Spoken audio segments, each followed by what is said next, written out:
of all of those different interconnected systems, you have some influence over some of them and no influence on others. Yeah, that's a super great point too. Like, I early on, I think I learned it from Covey.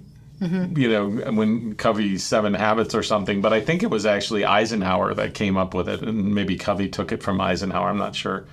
But the idea of circle of influence versus circle of control, and the idea that we work within our circle of influence, and the more you work within your circle of influence, the more you can affect the things you're concerned about. Circle of concern.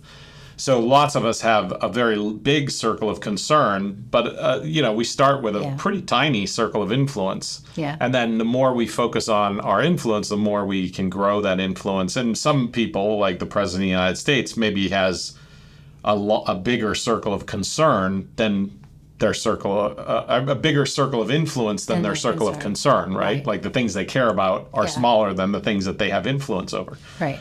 So I think in the mountains, you just can't be a control freak. No, I learned that. You just can't be.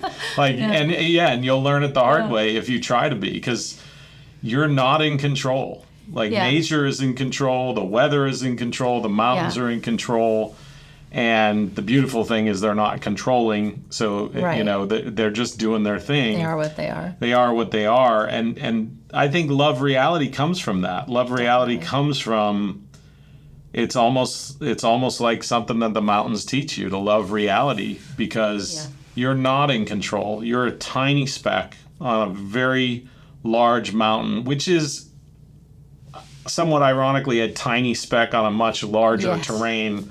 Well, I think it's interesting because, yes, you can't be a control freak, but, I mean, I've just experienced this firsthand, but there is a moment where it becomes very clear where you have some influence over your outcomes. So, like, how I tie my boots, the kinds of socks I wear, how much I put my feet up at night to sort of get the swelling down and the blister, so there's this funny moment.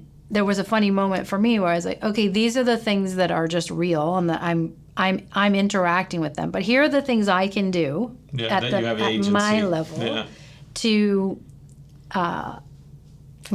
improve my experience. Yes. Right? To take care of the parts of the things that I can take care of. Yes. So there's that distinction that sort of happens at that moment. But the whole control freak thing is big. I mean, and I think it's good. It's really good. Let me put it this way. It forces you to interact with the reality. And then if you interact with that reality long enough, you learn to love it. Yes. And you learn to love not being in control. That's true.